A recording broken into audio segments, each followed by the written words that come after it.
Welcome back to the Holy Huddle with yours truly, Drew and Ethan. This is the second week in a row I've taken Ethan's spot in this part of our episode. So let's go. But yeah. What an eventful last week we had, Drew. UCLA took down Penn State. Yeah. Miami ran over FSU, but lots and lots of stuff to go over from this past week. Florida took down Texas. Mm-hmm. This is all coming on the Holy Huddle.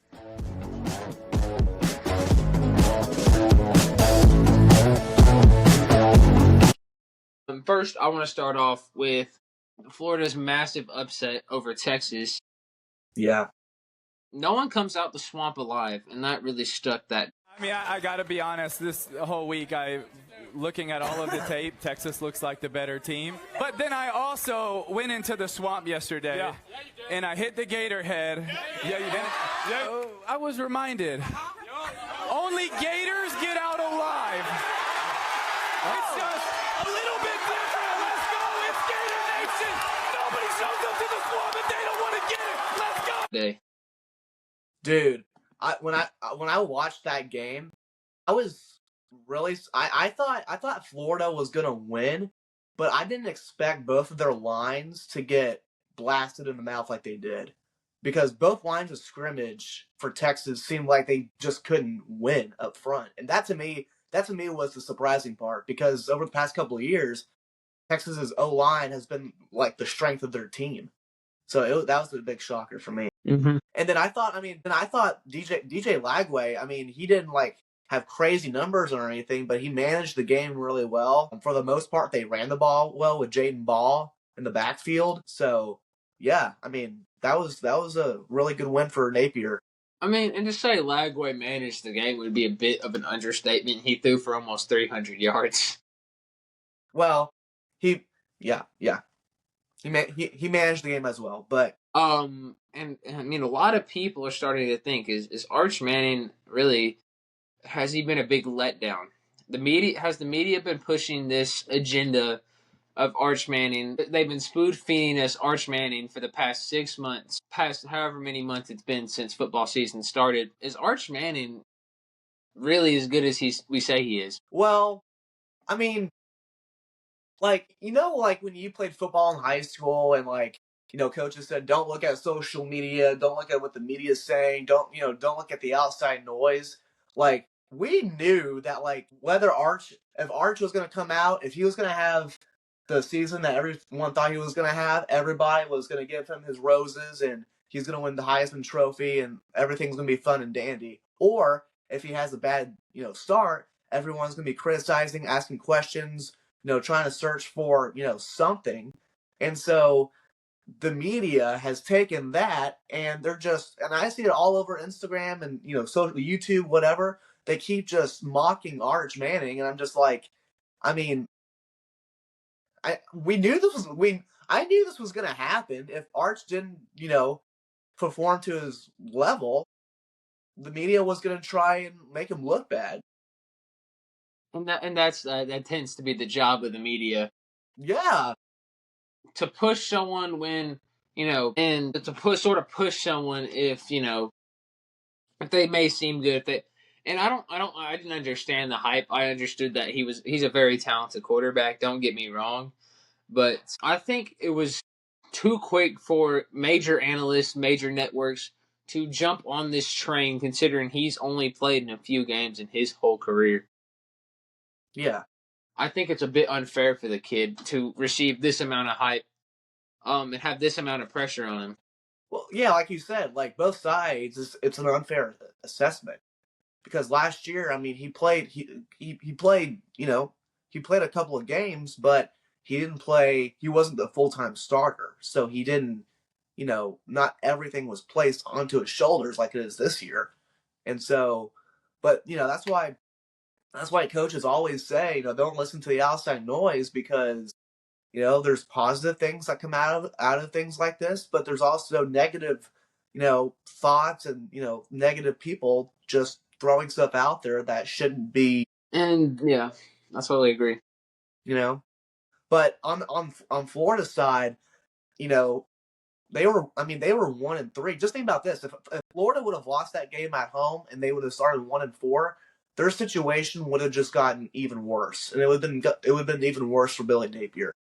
His team just seems to play well when his job is on the line. Well, and last year he beat like 2 top 15 teams at home in a row. I think he beat LSU and Ole Miss to end the year. They basically ended Ole Miss's playoff hopes. I don't know what's up with these top 10 teams going into the Swamp, and then Florida just coming out of the blue and beating them. Very interesting. And I think eventually Napier should get fired because of his inconsistency. He's not stringing consistency together, and I think he should get fired at the end of the season regardless because he hasn't put a product worthy of what the players he's gotten. He's been a great recruiter, don't get me wrong, but his talent development, playing in the clutch, his play calling, they've all been sort of questionable things.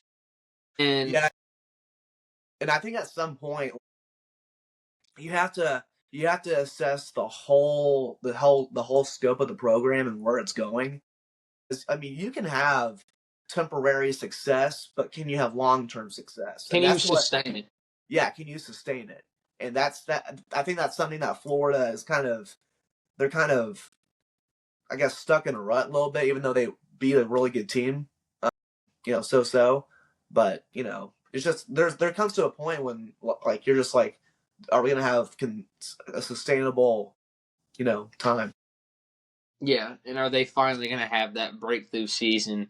Yeah. Because they certainly have the talent. DJ Lagway's a pretty talented quarterback, especially with him putting up all those points on the Texas defense. Well, throwing 2 touchdowns and throwing for nearly 300.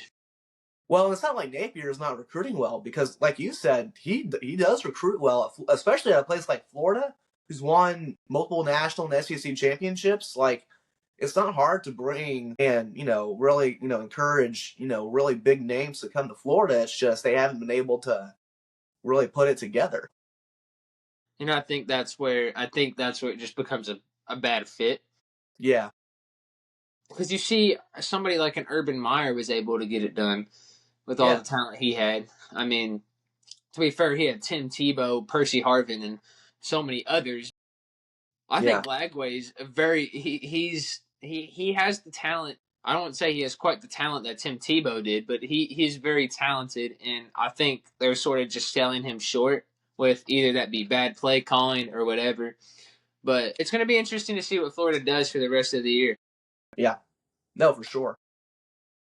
And I sort of just want to read over a little bit of stats this game. Yeah. Compared to Florida outgained Texas by 457 yards to 341. Both teams broke even with 2 turnovers, 22 first downs for Florida, and time of possession for Florida was 34 compared to Texas's 25. So very even game, but ultimately the Longhorns didn't come out with it. Yeah, boo-hoo. Yeah. But yeah. Moving on to one of the next games that we did this past week. I think we did Iowa and Indiana. Wait, that was this past week, right? No, that was last week. Texas A&M and Mississippi State was another game that we had on the slate this past week, and it was not as close as I thought it was going to be. I'm not going to lie. I was scared there in the first half because our offense, I don't know what the play calls were, but I was questioning some things. But I think I saw something. A&M's defense has allowed 1 first down in the last 2 weeks, I believe. Well, like 1 or 2 first downs in the last 2 weeks against SEC opponents, which is really good out of like 23 attempts. So A&M's defense from the Notre Dame game has definitely turned around. Now they got to keep that consistency up. Marcel Reed had a pretty good game. Not really the start he wanted to in the first half. I think really y'all's defense is where it's going to have to. It's what's going to have to carry y'all. Yeah, because it has been nothing short of elite this year. Marcel Reed has done his job. He's done his job. Yeah. He's won games, and that's all that matters. If you can run the ball and play defense, you're going to win football games, and that's what the Aggies did this past weekend. But what kills Aggie fans and what kills me to watch is when you have, because we've had too many penalties to help us win games. I think like a couple weeks ago, back-to-back weeks, we had 13 penalties. And you can't, I mean, when you're playing really good teams like A&M plays every year, like if penalties are going to cost you the game at some point. And it, especially on offense, it kills drives. And so Yeah. you can't shoot yourselves in the foot like that. Yeah, for Now, sure. especially like if it involves like the snap count or something like those are just ones that just want to make you take your hair out. Yeah, it's a lot of the penalties. I mean, I would be mad at it too. Yeah, but hey, I mean, what's encouraging is that A&M is finding different ways to win. You know. It is, and that's all that matters ultimately. When Yeah. at the root of it, yeah. And I always say this, you want to lose the game, learn how it feels. You obviously don't want to learn how it feels to lose the game because nobody wants to lose the game, right? So if someone's complaining that, oh, we won, but we didn't look dominant, well, be grateful that you won the game because not everybody can say that. And I think the great teams learn how to win ugly. Exactly. No matter how bad or how good the team is, they figure out a way to win. I'm just watching this past week, and I was in Austin. I was sort of watching the end of the Baylor game. I mean, we got a pick six, up by 1. We kicked the field goal, and then we blocked the field goal to win the game by 1 point. Kick is up and it's blocked. Caden Jenkins grabs it. What I talked about, Pete, right? Low trajectory. Get your hands up. What a block by point. It's not about how you win. It's about if you win, period. Well, and I mean, I think to a certain extent, it matters on how you win. But at the end of the day, like, there's a winner and there's a loser. No one's gonna remember, the bad call at the end of the game because there could have been so many other bad calls in the game, right? So it's just how it is, Not them zebras on the field who call the games, they're not perfect. They make dumb calls sometimes. I know good as well as that. Yeah. Yeah, exactly. I officiate baseball, so I know how to make mistakes. Yeah, exactly. So I mean, they're just they're human. They're human. Yeah, and when you're a fanatic and when you want your team to be successful and you see something that should have gone your way but doesn't, sure you're going to be upset, right? But you move on, right? Yeah. And that's all part of it. I mean, and not really mention a whole lot of stats because this game wasn't really that all too particular close. Yeah. A&M nearly doubled Mississippi State's yards with 483 compared to their 219. They lost the turnover battle, but that didn't matter. Time of possession was 38 minutes and 17 seconds compared to 21:43 by Mississippi State. Marcel Reed was 13 for 23 with 2 touchdowns, 180 passing yards, and an interception.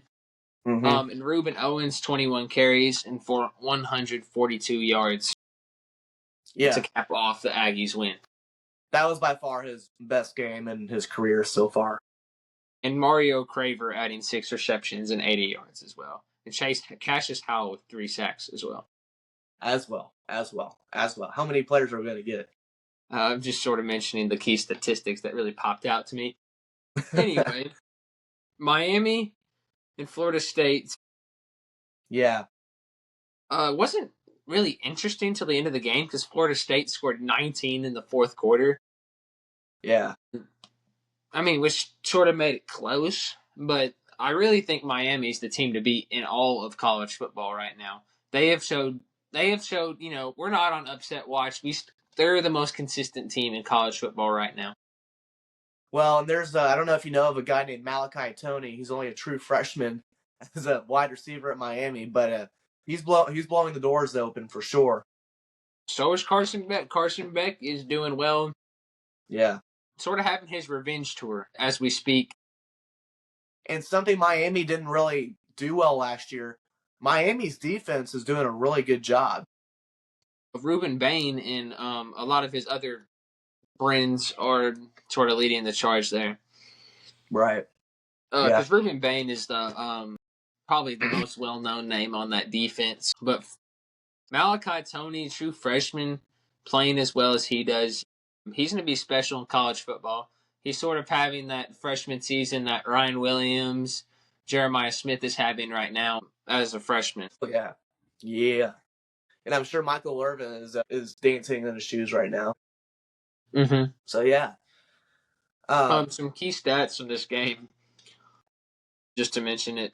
3 turnovers by Florida State compared to Miami's 0. That really made the difference in the game, I would have imagined. Carson Beck was 20 for 27 with 4 touchdowns and 241 yards. That is a really dominant game. Malachi Toney was the leading receiver with 7 receptions, 2 touchdowns, and 107 yards. Mm-hmm. Mark Fletcher only ran for 40 yards on 12 carries. And overall, yeah, just Florida State, I don't know how they're still ranked, but they are not the formidable foe we thought they were. I think, yeah, they're a solid squad since they beat this Alabama team who's running through folks right now. But FSU really is a team to, still watch, but I think they're out of ACC title contention almost at this point because they've got 2 conference losses. There's going to take some magical things to happen if they want to end up in the conference championship. But I really think Miami is one of the best teams in the country right now. Yeah, for sure. I kind of have a, I don't exactly know where to gauge Florida State right now, just because they lost to Virginia in overtime. Virginia's a good team, dude, too. They beat a really good Louisville team. But, I thought, I chose Florida State to beat Miami because I just felt like Florida State when you lose the game, you just want to push forward. You get that bitter taste. You get that. Yeah. And from watching that Miami-Florida State game, I was surprised by how Miami just didn't give Florida State any hope. And Castellanos, they tried to run him a lot, and Miami didn't fall for it. Yeah, I totally agree. So, yeah. they can still have a really good year. There's no doubt. They can do some really good things. They have to run the table. Yeah, for sure. And then let's move on to a team in Tuscaloosa named Alabama, who took on the Vanderbilt Commodores. Yes, 30-14. Ty Simpson is looking like he's looking like the real deal after settling down from that Florida State game, sort of figuring his mojo out. And surprise, I didn't even realize it was that big of a spread. It was a 13.5-point spread for the Tide. Wow. I didn't realize they won by that much. Ty Simpson, 2 touchdowns, 340 yards. Jam Miller, 22 carries, 136, and a touchdown. Ryan Williams, 98 yards, 6 receptions, and a touchdown. And Alabama outgained Vandy by 486 yards to 344. And, that basically tells the story.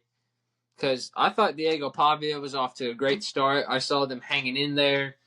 Mm-hmm. And it just fell apart for the Commodores there at the end. And Vanderbilt was gas. Fish ran out of gas. Yeah, I was going to say Vanderbilt, they played well for the most part in the first half. I think Alabama most years in past years would be 59-0. So, great improvement by Vanderbilt. Yeah, and there was no field storming. Nope, not today. Alabama definitely took care of their business. And I remember this clip. That's when Ryan Williams in an interview. It's going to be like a sledgehammer crushing an ant. I don't know about all that, but they sure did get. I did see, however, Diego Pavia and I guess some Alabama players getting into little scrum at the end. There was one clip I saw. There was some Alabama fan who had no business whatsoever talking to Pavia, but he started shouting this just random crap.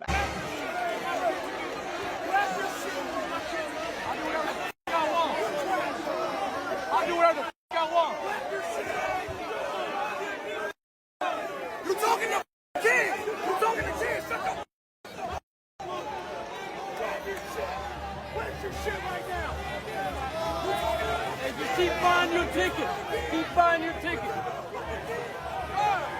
At him, after the game, and guy was probably drunk, but like one of those he drunk, starts, obnoxious Georgia fans. wait, how does it go? And a drunk, obnoxious Georgia fan, go Dogs. In this case, go Todd, go Big He's a Al. drunk, obnoxious Alabama fan. Yeah, drunk, obnoxious. Yeah, but yeah, I saw that clip. I'm just like, this guy has no room to talk whatsoever. And But you know, when you're as good as Alabama for as long as they are, everybody and your grandma is a Tide fan. You know, there's so many bandwagons out there. I wouldn't even take most Bama fans seriously unless you actually went there or you've been a Bama fan since birth or whatever. I can't take those 40-year-old unks that show up to the game, say, "Oh, I'm a fan of the team, but I'm only here for the alcohol." I mean, let's be real. This isn't a baseball game. You can't sit and enjoy a beer the whole time. I mean, let's watch the action on the field, guys. I mean, it's a football game. There's something happening every single play. where's that lime at? I mean, we're not giving. Where's that lime at? This isn't a. They don't sell Coronas at those games. I know. I'm trying to be funny. I'm trying to be stupid funny. They'll sell Coronas, but yeah. Anyway, Sell Corona and Alabama. very good. Very good. That's probably what he had that made him act up like that. I'd be happy if I had a Corona. Let me just tell you now, I would be one of those happy people. He probably snuck one in the stadium. You know. No, they sell beer at the Alabama Stadium, but you know all those weird people. You know what makes Alabama so weird with all their cousins and stuff. They're drinking way too much Bud Light. I'll tell you that. Oh boy, here we go. I don't want to get in trouble, but that's what I'll say. Uh-oh. Let's not Bud Light. Chucky Darns. Yeah, Diego Pavia only threw for 198 yards, and Alabama honestly just outgained them the whole game. Vandy's defense ultimately just couldn't keep up. Because I remember Vandy giving up 35 points to Utah State last week, and that was just I didn't really see Vandy winning, like just because they gave up 35 points to Utah State of all teams, and just their defense. I don't think their defense is all there yet. Yeah.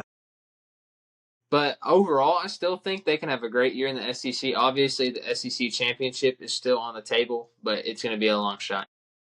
Yeah. And I think Alabama, I mean, they're right where they want to be right now. Yeah, of course. Especially after that loss to Florida State early in the year. Yeah. Yeah. But I got one more game I briefly want to touch on that I know we did. Let's briefly want to touch up on Louisiana and Louisville, not Louisiana, Louisville and Virginia. An overtime game where Virginia squeaks out of there by 3 points. Chandler Morris, 19 for 31, 149, and one touchdown. Miller Moss, the leading passer for the Cardinals, 329 and two touchdowns with a pick. But I don't know how Virginia got out of there alive, because if you look at all major statistics, Louisville beat them in almost every statistic. So the paper says Louisville should have beat them, but the scoreboard doesn't say that. Yeah, I'm guessing a couple of good defensive plays were made by Virginia, and that's what it looks like. But ultimately, Virginia keeps on rolling. It's going to be interesting to see what they do the rest of the season. Yeah. And they're 5-1, and they're ranked. So, man, one of the first times in history I'm going to see that happen. Virginia being ranked in my lifetime. The last time I remember that is they were 8-4 in the ACC championship against Trevor Lawrence, and they got blown out that night. Yeah. But anyway, let's move on to next week, where we have some very, very exciting games. And I sort of want to highlight this game. This game is a really important game, maybe sort of in the group of 5 playoff implications for some of these schools. Undefeated UNT going against number 24 UCF. And UNT is actually favored in this game by a couple points. And, they're playing at home in Denton, Texas. Should be a good one. Yeah. And I sort of just want to mention this storyline. Quarterback Drew Mestemaker did not start a game in high school at all until and he did not start a game from 9th grade until the bowl game last year, which is a phenomenal story looking at it. Drew Mestemaker has not thrown a pick this year, and he seems to have his mean green rolling with a really great offense. And this game sort of happening in your area, Drew, so what do you think about this game? South Florida, they're number 24. They've shown why they should be ranked, and there's a reason why they should be ranked. But I think the Mean Green in North Texas, I think they go to 6-0. I think they remain undefeated, and I think they'd be a top 25 team in Denton, Texas, and they start the first half of the season unbeaten. Okay, I like that pick a lot. But you know me, I am huge on Byron Brown. But how could I go against, I got a former teammate on North Texas. You do as well. Yep. Everything in me wants to root for North Texas, and I'm going to do that. I'm going to pick North Texas to win this game. Go North Texas. Yep. Sorry, man. And so the next game I really want to highlight is, you said, let's highlight the Red River rivalry, just because Texas isn't ranked. This is an iconic moment in channel history right here, because this is where we started last year. How about that? That's crazy. That's 1 year to this day. We have the All-State Red River rivalry right back where we started. You added the All-State in there. Must be and serious. Texas and Oklahoma opens up as a 1.5-point favorite.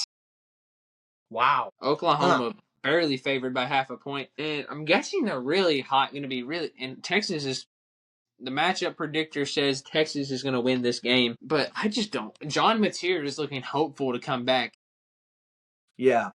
The Asian hand doctor, man, he must have the hands of God attached to his hands. See, he healed John Mateer from a broken hand in a couple of weeks. I can't even get over a cold in 3 days, and we're already over broken hands in 2 weeks. Let's be honest. Not trying to start any fire or anything, but the doctor who helped Mateer with his hand, he looks like the older version of Tyler Buckner from Notre Dame, their backup quarterback. Oof. Not trying to throw any shade.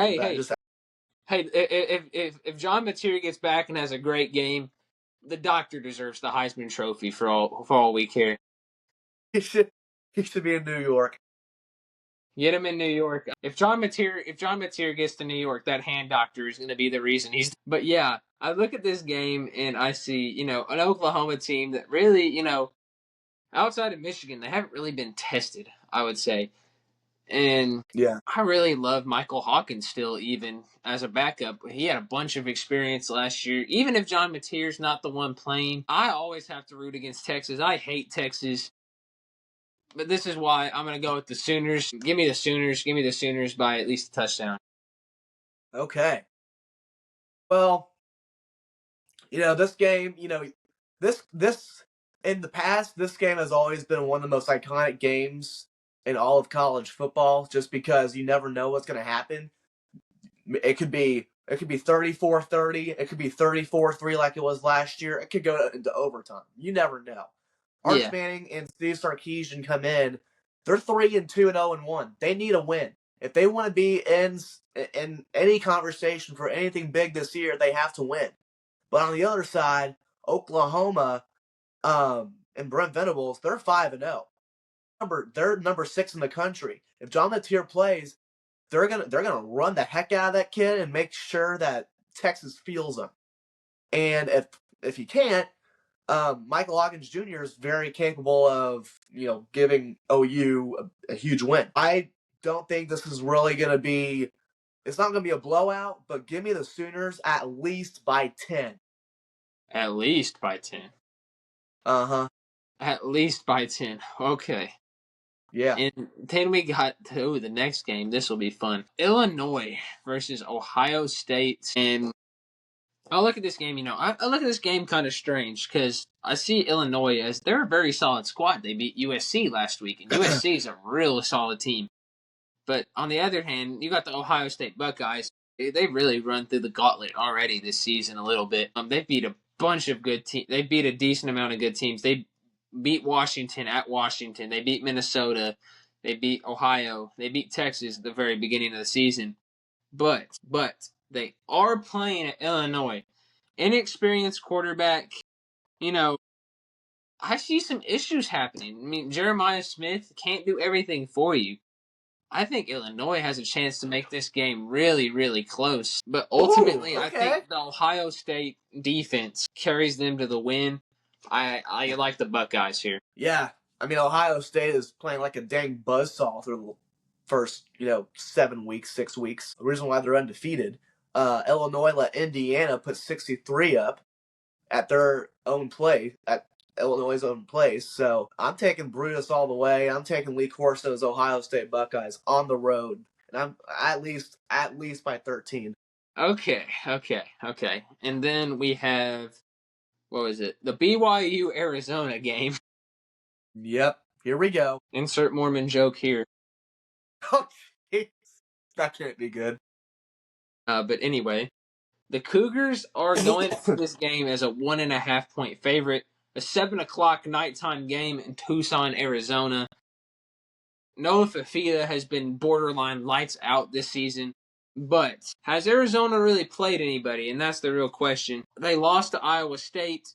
In Iowa State, we saw how human they were. They lost to Cincinnati, and they beat Oklahoma State this past week, 41-13.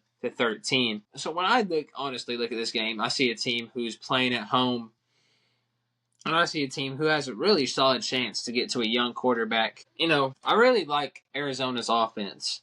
Noah Fafita has shown that he can produce this year. One of the best quarterbacks in the Big 12. Bear Bachmeier, I think, is doing the bare minimum to win because he has all this talent around him. He has Chase Roberts. He has L.J. Martin. He has a lot of talent around him. But I think this is where the Mormons go down. I think the Mormons go down to Arizona. Wow. And they get taken down by Noah Fafita. Wow. I was not expecting that. Holy cow. Okay. Yeah, I'm usually pretty conservative with these type of things, but wow. You're rolling the dice on some of these. I like it. Okay. Just this one.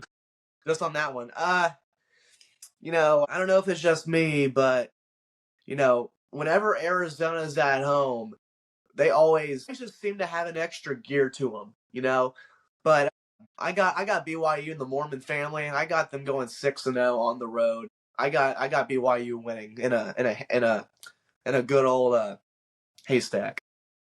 Good old haystack. I love that. And then we got Alabama once again. I don't know how they keep making it onto our slate, but they got the Alabama Crimson Tide. Clemson. Going against the Missouri Tigers in Columbus, Missouri. And if you know anything about Columbus, that is an electric environment to be in, especially these past couple of years with Eli Drinkowitz turning the program around with Brady Cook in the past and stuff. This is one of their biggest games probably in school history in a good while. And right now, their quarterback, Penn State's transfer, Bo Pribilla, has been dealing for them recently, has them off to a 5-0 start on the season.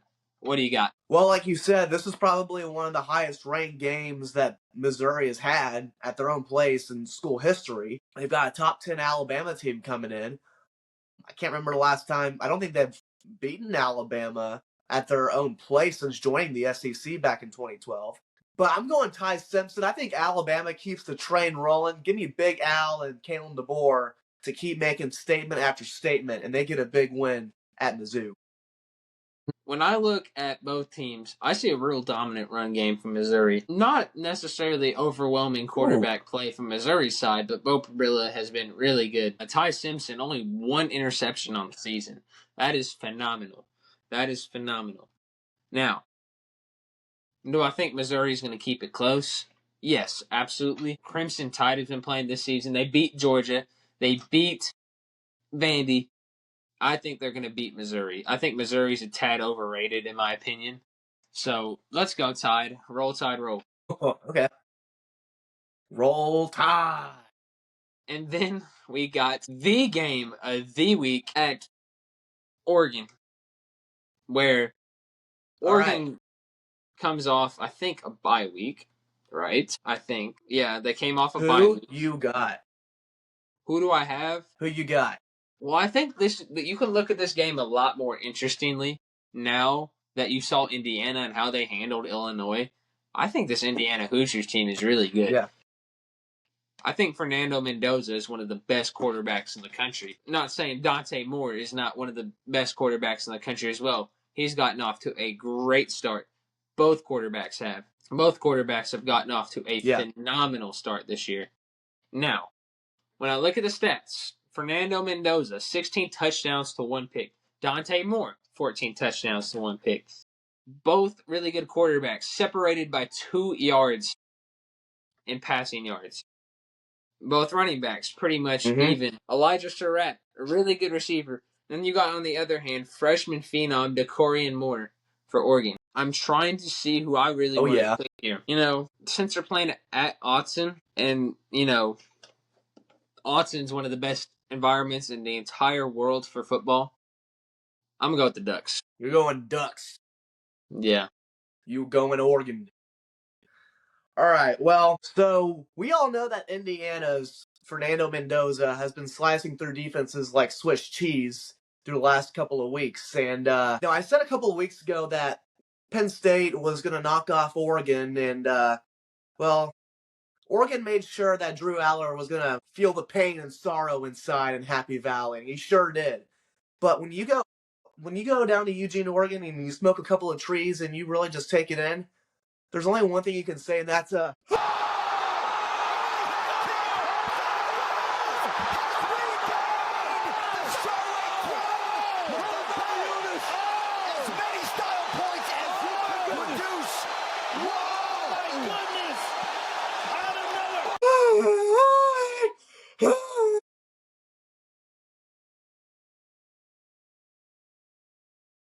Oh my goodness, dog. Put your hands up and shout, come on now, shout, come on now, shout, a little bit softer now, a little bit softer now, a little bit softer now, a little bit softer now.